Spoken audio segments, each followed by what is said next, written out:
para jaksa dan hakim sedang memberikan clue kepada publik. Ngasih tahu kami sebenarnya diperintah orang ini.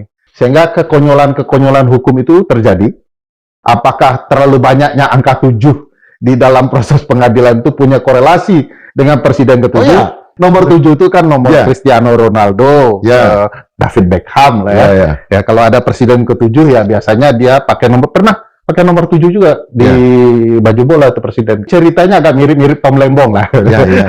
Orang dekat raja gitu ya, yang berkuasa, lalu berbeda pandangan dan dihukum. Jadi siapa rajanya? Raja Jawa kan. Raja Jawa. Adakah di dalam sistem presidensial, menteri itu bergerak tanpa seizin dan sepengetahuan presiden? Saya belum tahu tuh, belum pernah terjadi ya. Pasti presiden tahu dan presiden mengizinkan sebuah kebijakan. Kalau di konteks pasal 17 Undang-Undang Dasar, jelaskan bahwa presiden itu dibantu oleh menteri-menteri. Orang dibantu, pelaku utamanya tetap presiden. Silahkan semuanya terjadi kerusakan, tapi tidak boleh pengadilan. Kenapa? Dengan pengadilan terus baik, maka yang rusak itu akan membaik. Catatan sejarah kita, 2019 marah karena soal Undang-Undang KPK. Publik kita di 2024 marah soal putusan Mahkamah Agung yang mencoba memberikan jalan untuk Kaisang maju menjadi kepala daerah. Publik marah berkumpul. Nah, ini sedang menunggu momen ya. Kemarahan itu biasanya diikuti elemen-elemen lainnya ya. Ketika elemen ini sampai ke batas amarahnya, publik bisa meledak dan menghukum kekuasaan.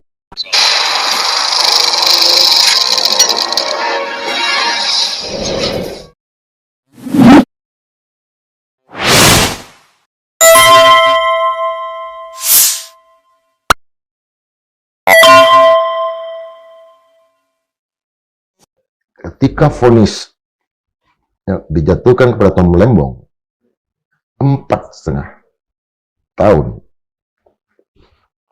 dunia hukum dan aktivisme kita seperti meledak. Seperti membaca lagi kisah di dalam tetralogi pertama dari Pramudia Nagatur Bumi Manusia. Ketika Nyi Ontosoro mengatakan kita sudah melawan dengan sehebat-hebatnya dan sehormat, kira-kira seperti itu. Nah, perdebatan ini belum selesai. Yang menjadi pertanyaan banyak pihak adalah, sudah masuk apa yang disebut dengan peradilan sesat. Istilah ini menggema karena dibawakan oleh seorang aktivis hukum, seorang dosen dari Universitas Andalas, Bung Ferry Amsari. Wah, jangan salam ya. Kesesatan ini, itu sebetulnya ada nggak apa devil advokatnya? Ada nggak semacam apa dalam film Dracula selalu ada yang lebih pintar dari Dracula itu sendiri. Orang yang memberikan putusannya dia justru lebih kejam daripada yang menjalankan proses di pengadilan itu, mau hakim mau jaksa. Saya percaya bahwa hakim-hakim kita, jaksa kita bukan tidak tahu. Saya yakin mereka paham. Sehingga saya merasa para jaksa dan hakim sedang memberikan clue kepada publik. Sehingga kekonyolan-kekonyolan hukum itu terjadi. Ngasih tahu kami sebenarnya diperintah orang ini. Maka lahirlah kekonyolan itu. Paham kapitalisme dijadikan argumentasi. Oh, meninggalkan jejak. Tidak mungkin jaksa dan hakim tidak paham konstruksi berhukum kita.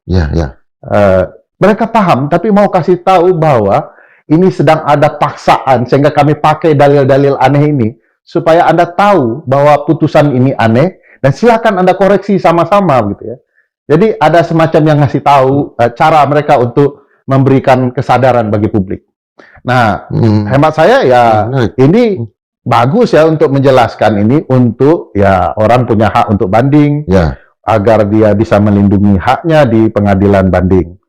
Dan bagi saya ya tidak mungkin dalam kasus seberat ini jaksa tidak detail, hakim tidak detail. Bayangkan ini adalah orang pintar, mantan menteri, ya punya pendidikan yang sangat luar biasa, dan tentu saja kuasa hukumnya juga harusnya diisi orang-orang yang kuat ya, yang mereka bisa main-main dengan argumentasi.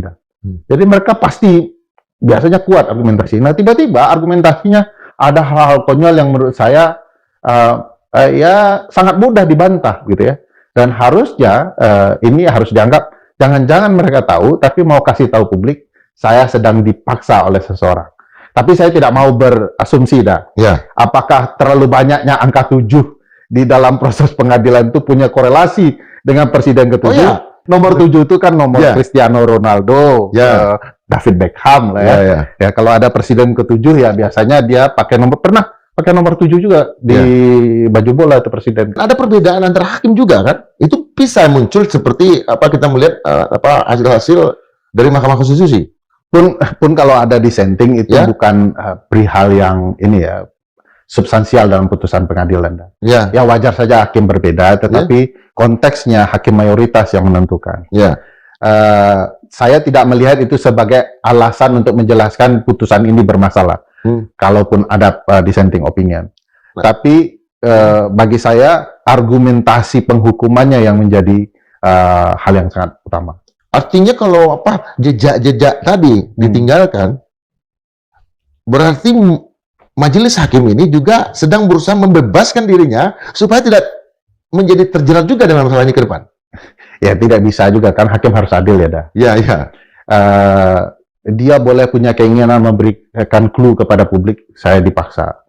Tetapi sebagai hakim yang baik, dia tidak boleh kemudian tidak merdeka. Konstruksi pengadilan kekuasaan kehakiman kita itu kan eksplisit kalimatnya dah. Pasal 24 Undang-Undang Dasar ya. Kekuasaan kehakiman adalah kekuasaan yang merdeka untuk menjalankan peradilan di Indonesia kan? Kekuasaan yang merdeka. Merdeka dari siapa? Dari siapa saja. Demi menegakkan keadilan itu. Nah, bagi saya kalau kemudian ada intervensi dia tidak nyaman lalu hanya sekedar memberikan clue tapi mengikuti kata orang lain, perintah orang lain, itu bukanlah peradilan yang merdeka. Jadi dia harus memutus atas dasar rasa keadilan. Kan prinsipnya begini dan lebih baik melepaskan 1000 orang bersalah daripada menghukum satu orang yang benar. Maknanya orang 1000 dia rasa bersalah, tapi alat buktinya tidak kuat, tidak cukup, melanggar proses, dia tidak bisa menghukum orang bersalah. Coba udah bayangkan konsep berhukum itu. Dia tahu ini orang bersalah. Buktinya juga kuat dia bersalah. Tapi prosesnya tidak adil. Maka hakim harus membebaskan dia. Prosesnya saya tidak diberi hak. Tidak diberikan hak. Saking begitunya hukum ya. Jadi harus betul-betul orang ini memang bermasalah. Coba bayangkan kalau alat buktinya tidak kuat, tidak ada kickback gitu ya. Ada alasan yang aneh-aneh. Proses hak peradilannya tidak taat proses. Kan ingat dulu ya sebelum dia ditetapkan jadi tersangka tanpa ada 2 alat bukti yang cukup. Prosesnya tidak adil, substansinya tidak ketemu. Asumsinya tujuan awal seperti draft bahwa tidak ada koordinasi, dibuktikan ada koordinasi. Ada koordinasi. Nah, coba bayangkan orang seperti itu dihukum. Itu kan melanggar hak dan merusak tatanan konsep hukum. Jadi kita nggak bisa menghukum orang kalau tidak yakin 100%. Disuruh balik lagi. Harusnya ketika hakim bertanya, kok hanya menteri ini? Padahal menteri lain juga melakukan impor. Kenapa hanya dia yang Anda kejar? Ketika ada keraguan itu, hakim wajib mengatakan saya tidak setuju. Anda selesaikan dulu sedari awal kasus-kasus ini, sehingga kita adil bagi dia. Nah, di titik itu saya merasa memang ada rasa keadilan yang terganggu. Ada ruang peradilan kita yang kemudian tidak presisi. Ada sesuatu yang sedang mendorong ini. Ada tangan-tangan yang sedang memaksa seseorang bekerja mematikan lawan. Itu sebabnya nuansa bahwa peradilan Tom Lembong adalah political trial, peradilan sesat, itu sangat kuat. Tapi kan ini ibarat pedang bermata dua. Ya, bukan pedang Zulfikarnya Ali ya. Dia bisa membilit lawan. Artinya begini, di satu sisi yang sekarang ditusuk itu adalah Tom Lembong. Tapi yang lain bakal kena susuk lagi atau enggak? Kalaulah peradilan sudah tidak adil dan berpihak, suatu saat jangankan orang teman-teman politisi yang akan terancam, publik pun juga akan terancam. Kalau peradilan dipermainkan, itu suatu waktu akan menimpa kita. Kita sudah lihat ya peradilan tidak adil di kasus di Mahkamah Konstitusi. Tiba-tiba orang yang tidak punya syarat bisa maju gitu ya. Di putusan Mahkamah Agung tiba-tiba orang yang tidak bisa punya syarat untuk menjadi kepala daerah bisa maju. Lalu kita lihat kasus Tom Lembong, kasus-kasus yang lain yang sedang merusak tatanan berhukum kita. Bahkan saya misalnya melihat ya, sejahat-jahatnya orang, lalu dalam proses politik dia tidak dihukum, ya. Tiba-tiba lawan politiknya berkuasa, dia dihukum karena lawan politik itu tidak adil. Tidak adil. Bahkan orang yang bersalah pun diproses hukum secara tidak adil, itu tidak adil bagi proses hukum. Peradilan seperti itu peradilan sesat. Nah, saya selalu mengisahkan sama teman-teman kisah Ali bin Abi Thalib gitu ya. Ketika dia mau mengayunkan pedang ke seorang Yahudi dalam sebuah perang. Lalu tiba-tiba Yahudi itu meludahi dia. Lalu dia berhenti, tidak jadi menebas leher si Yahudi. Semua sahabat bertanya, kenapa? Si Yahudi itu pun bingung. Kenapa? Dia bilang, ketika dia meludahi saya, terbetik rasa marah di diri saya. Saya tidak boleh menghukum orang karena saya marah. Bayangkan konsep keadilan, gitu ya. Tidak boleh ada emosi, tidak ada marah, tidak ada boleh ada perintah dan segala macam. Nah, bagi saya peradilan harus terbebas dari kepentingan politik, emosi, nuansa-nuansa yang mengganggu kemurnian dari peradilan. Ini Tom Lembong ini kan bukan hanya satu-satunya ya yang akan dikenakan. Ini dampak yang kita rasakan sekarang seperti apa ya? Ini akan kasus-kasus lain juga akan seperti ini. Saya yakin, Bang, ciri negara otoriter itu, negara yang menuju otoritarianisme, dia akan memukul lawan politiknya satu persatu. Kalau ini akan berlanjut ke lawan-lawan politik kekuasaan yang lain, saya yakin ini akan mengantarkan kita ketidaknyamanan bernegara. Saya percaya itu juga akan terdampak bagi publik bahkan di ruang-ruang terkecil. Pengalaman sejarah kita di masa Orde Baru, banyak sekali masyarakat kecil yang diadili karena kepentingan politik kekuasaan. Itu tidak dikenal orang. Jadi orang kecil pun bakal terdampak. Ya orang besarnya terdampak, apalagi orang kecilnya. Yang baru saya baca, karena saya pengurus KTI ya. 2 orang petani di Jambi tersangka dalam kebakaran hutan. Itu sama marahnya minta ampun. Karena kalau kita lihat dari Google satelit ke pulau-pulau Indonesia, itu kan kebakar semua. Lagi panas di mana-mana. 2 orang petani yang dijadikan tersangka. Ini yang mau Ferry katakan. Ya, kalau kemudian petani dijadikan alasan pembenar dari kelalaian negara melindungi hutan, bagi saya itu sesuatu yang tidak adil. Bayangkan orang kecil yang semestinya bukan sesuatu yang bersalah, makin kecil orang, makin ribet negara melindungi mereka. Kalau mereka dianggap bersalah, harus serius negara membuktikan mereka bersalah. Mereka harus betul-betul dilindungi. Orang mereka tidak punya kekuasaan, memilih lawyer saja mungkin tidak bisa, tidak ada uangnya. Jadi negara yang akan menggunakan peran yang memastikan perlindungan orang. Lawyernya dikasih, dipastikan itu memang sebuah kejahatan. Nah, apalagi kita lihat bahwa lama-kelamaan ya di banyak kasus ya, saya melihat teman-teman aktivis juga ditangkap, diadili. Nah, ini menunjukkan nuansa itu semakin memperkuat bahwa suatu waktu kita semua akan terimbas. Apakah ini juga menunjukkan bahwa institusi peradilan ini sudah mulai menjadi sangat tidak lagi dijadikan alat ukur untuk bangsa ini? Di konsep bernegara saya punya keyakinan dalam nuansa politik apa saja bisa rusak. Kalau kita mau menata negara, silahkan semuanya terjadi kerusakan, tapi tidak boleh pengadilan. Tidak boleh pengadilan. Kenapa? Dengan pengadilan terus baik, maka yang rusak itu akan membaik. Karena ujung-ujungnya semua akan diputuskan oleh pengadilan untuk menjadi baik. Independen variabelnya ya, yang paling utama kan pengadilannya. Yang lain kan masuk ke sana. Masuk ke sana. Jadi mereka yang memastikan bahwa ini semua bisa diperbaiki melalui putusan dia. Jadi kita pastikan pengadilan kita baik. Coba akhir-akhir ini misalnya Mahkamah Konstitusi memutuskan pemilu, wakil menteri. Nah, politisi mau mengadili para hakim, coba udah bayangkan. Dengan mau mengoreksi hakim gitu. Ya, bahwa itu tidak wajib dijalankan. Itu pada putusan mau dievaluasi hakimnya, coba bayangkan. Itu kan merusak logika ketatanegaraan, logika politik yang baik, Mana mungkin politisi mengadili hakim? Itu sama kisahnya kalau pemain sepak bola mengadili wasit. Wasit ya. Coba bayangkan logikanya nggak masuk. Harusnya wasit yang memastikan kesalahan pemain. Nah sekarang pemain yang membuat aturan agar wasit dianggap salah. Jadi ini problematika bagi saya dalam bernegara, memperlihatkan bahwa pengadilan kita mau dirusak, diintervensi dengan kepentingan politik. Tom Lembong, apa yang bisa dia lakukan untuk memperkarakan ini? Saya dengar kuasa hukumnya sudah menyatakan banding. Saya berharap yang memori bandingnya luar biasa, memukul dan membuktikan kealpaan putusan pengadilan tingkat pertama.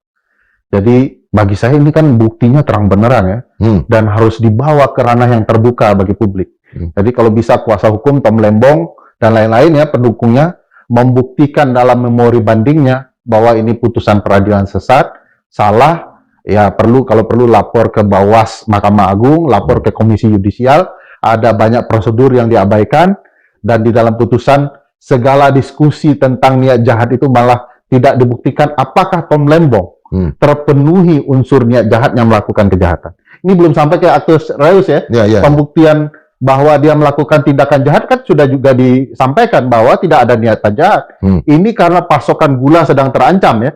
Memang ada patokan sisa ya, tetapi itu tidak mencukupi dalam hitungan bulan gitu ya. Sehingga dia buat kebijakan baru. Nah, ini tidak dibuktikan argumentasi Tom Lembong soal ini adalah argumentasi salah sehingga dia terpenuhi telah melakukan tindakan jahat. Jadi bagi saya ya banyak hal yang harus dilakukan oleh Tom Lembong dan kuasa hukumnya. Saya pikir sesuatu yang zalim yang terlihat di mata orang banyak ya. Kalau dalam bahasa kampung Daindra itu galanggang matahari ya, terlihat sama orang banyak. Di Medan yang Bapak nih. Iya, keluar juga Minang ya. Jadi sesuatu yang jelas-jelas salah dan semua orang mengetahui, lalu kekuasaan mengatakan sebaliknya, itu akan jadi cemoohan orang banyak. Orang banyak akan mempertanyakannya itu. Ya silahkan saja kezaliman itu terus dilanjutkan, tetapi hukum keadilannya dia akan membuat sesuatu ya. Orang tidak nyaman dengan hukum, dengan politik tidak sehat, maka publiklah yang suatu waktu akan menghukum ketidakadilan itu. Apa yang ingin saya dikatakan terhadap proses peradilan sesat yang terjadi dalam proses Tom Lembong? Ya, pertama saya menggunakan basis peradilan sesat itu dari gambaran beberapa literasi soal political trial ya. Pengadilan yang mengejar lawan politik untuk dibungkam, kurang lebih begitu. Baik itu pendapat Roland Chesterton dan lain-lain itu. Dia menjelaskan bahwa tipe political trial itu bisa dua ada.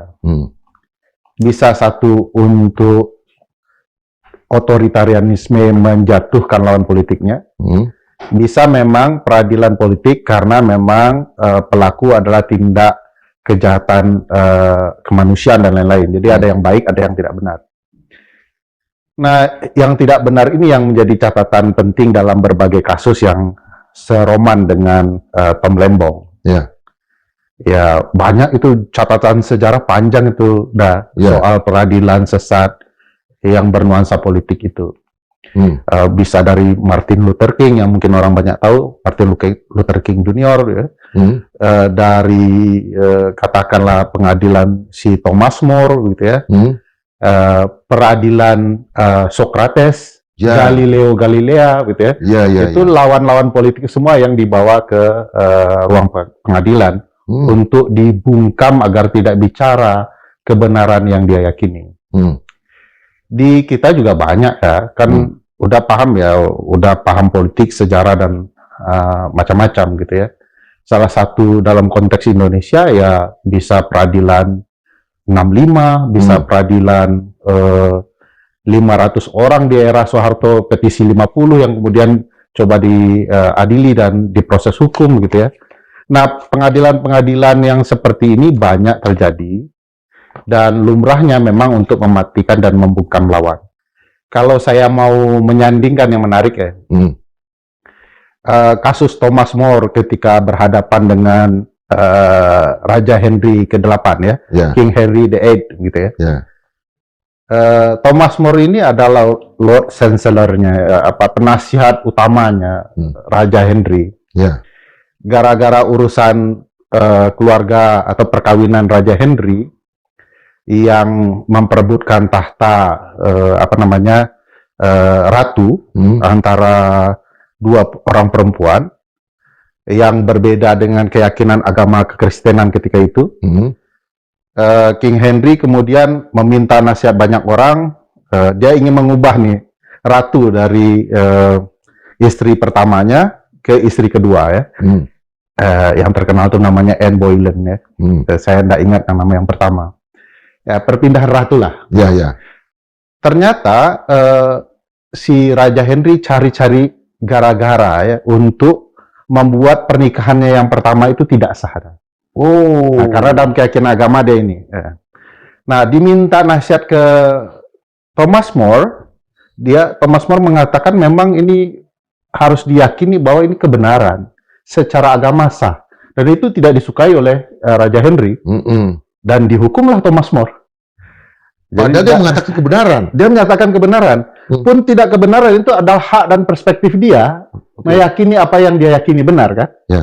Coba bayangkan dulu sangat dekat. Ya. Penasihat utama. Tiba-tiba punya pandangan yang berbeda, dihukum. Ya. Nah ini ceritanya agak mirip-mirip Tom Lembong lah. Ya. Orang dekat raja gitu ya. Yang berkuasa. Lalu berbeda pandangan dan dihukum. Jadi siapa rajanya? Raja Jawa kan. Raja Jawa.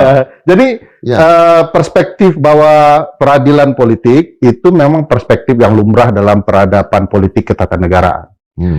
Dan selalu itu dianggap sebagai perbuatan yang zalim ya. Karena raja atau penguasa tidak nyaman dengan perbedaan cara pandang dan melakukan berbagai cara untuk menghentikan lawan politiknya. Ya. Itu sebabnya saya berpikir memang kalau dilihat konteks kasus Tom Lembong harus diakui bahwa ini cara untuk menghentikan perbedaan sudut pandang politik dan itu tidak sehat bagi demokrasi. Saya misalnya menyinggung bahwa model peradilan politik Tom Lembong ini mirip dengan ketika kita menjelaskan tidak boleh di Orde Baru dilakukan upaya-upaya perbedaan pandangan itu dibungkam dengan proses peradilan. Yeah. Dan itu melanggar konstitusi dah. Pasal 28D ayat 1 kan eksplisit menyebutkan bahwa setiap orang, termasuk Tom Lembong dan siapapun ya, yang kemudian harus dijamin, dilindungi untuk mendapatkan perlakuan hukum yang sama dan adil. Bagi saya tidak adil dalam kasus Tom Lembong kalau kemudian hanya sekedar untuk membungkam lawan politik. Apalagi tidak saya lihat penjelasan yang luar biasa di dalam tuntutan, dakwaan, tuntutan hingga kemudian putusan pengadilan yang seseorang ini patut kemudian untuk dipidanakan. Artinya kalau dari sisi peradilan murni, Tom Lembong ini sebetulnya tidak bersalah. Ya, tentu sebagai orang hukum dan seluruh warga negara kita menghormati putusan pengadilan ya. Tetapi bukan tidak boleh kita mengkritik putusan itu. Misalnya bahwa kebijakan soal impor gula ini bukan kebijakan tunggal Menteri Tom Lembong. Ada kasus-kasus sebelumnya juga yang kemudian malah tidak diproses gitu ya. Bahwa kebijakan Tom Lembong itu bukan kebijakan murni Menteri. Kalau di konteks pasal 17 Undang-Undang Dasar jelaskan bahwa presiden itu dibantu oleh menteri-menteri. Orang dibantu, pelaku utamanya tetap presiden tuh. Jadi pasal 17 Undang-Undang Dasar mengatakan setiap menteri itu bukanlah pemilik kuasa sepenuhnya. Dia hanya pembantu presiden. Nah, pertanyaan saya, ketika kebijakan ini dilakukan oleh Tom Lembong, itu diketahui presiden atau tidak? Adakah di dalam sistem presidensial, menteri itu bergerak tanpa seizin dan sepengetahuan presiden? Saya belum tahu tuh, belum pernah terjadi ya. Pasti presiden tahu dan presiden mengizinkan sebuah kebijakan. Kecuali presiden kemudian berbeda pandangan. Ini selesai berkuasa masih berjalan kebijakan itu. Jadi saya merasa ya agak unik ya. Nah, belum kalau kita bicara bagaimana sikap keadilan para jaksa. Ini menteri yang cukup akhir ya dalam kabinet presiden-presiden yang mengimpor gula. Kenapa yang sebelum-sebelumnya tidak Dan itu lebih banyak. Lebih banyak. Ruginya juga lebih besar ya. Dalam catatan saya tidak ada kerugian signifikan dalam kasus Tom Lembong begitu ya. Ya. Malah tujuannya untuk menjamin stok gula dan lain-lain. Nah ini kan agak unik di soal pembuktian. Dan kalau dibaca putusan PN Jakpus ini kan menarik sebenarnya. Karena ada bicara soal mens rea, banyak sekali baik itu oleh jaksa penuntut, kuasa hukum tentu saja, lalu hakim. Tapi hakim tidak memutuskan bahwa niat jahat atau mens rea-nya itu terbukti. Niat jahat ya? Niat jahatnya itu terbukti. Dalam pemahaman saya, bahwa mens rea tidak terbukti, tidak ada kejahatan. Ini perlu saya jelaskan juga. Mens rea ini kan istilah pidana, tetapi kalau orang banyak belajar, ini juga istilah hukum tata negara. Karena sebelum orang dihukum, dia diberikan perlindungan hak dulu. Haknya diberikan hak konstitusional dulu, kan, kemudian baru kemudian diambil oleh negara kalau dia melakukan kejahatan yang terbukti ada tindakan jahat. Tindakan jahat itu baru bisa dihukum kalau terbukti ada niat jahatnya. Niat jahat dalam ilmu pidana yang saya pahami harus dibuktikan apakah dia dengan sengaja, purposely, ya. Kedua, dia mengetahui, knowingly, gitu ya. Ketiga, dia kemudian lalai, sembrono, recklessly, gitu ya, atau lalai, negligent, gitu di dalam pemahaman saya. Jadi niat itu jika dibuktikan dia dengan sengaja, ya, melakukan pengabaian di impor gula, sehingga kemudian merugikan keuangan negara, dia kena. Kena ya. Dia tahu, dia kena. Dia kemudian sembrono, dia kena. Dia lalai, dia kena. Nah, ternyata di dalam putusan itu tidak ada yang menjelaskan bahwa dia mengalami 4 faktor itu. 4 faktor itu? Tidak ada disebutkan. Ya. Jadi harusnya, kalau dalam konteks teman-teman hukum pidana kan, bahwa harus ada aktus serius, tindakan jahatnya, dan harus ada niat jahatnya. Barulah kemudian seseorang dihukum. Nah, saya tidak melihat itu. Kedua yang menarik dalam putusan itu juga adalah soal penjelasan bahwa Tom Lembong itu dihukum karena dia menganut ekonomi kapitalis. Nah, bagi saya apa-apa itu udah pemahaman orang dihukum gitu ya. Iya. Jadi putusan ini aneh bagi saya kalau menghukum pemahaman. Coba udah bayangkan kalau ternyata orang dihukum karena pemahaman ekonominya. Berapa banyak sih mungkin ibu bapak bangsa kita yang punya pahaman ekonomi berbeda gitu ya. Dengan kebanyakan pemerintah, itu masa dihukum juga? Bahkan kepala negara kemana-mana kan sekarang. Nah, sekarang kerjasama dengan Amerika, Bang. Nah, negara paling kapitalis di muka bumi.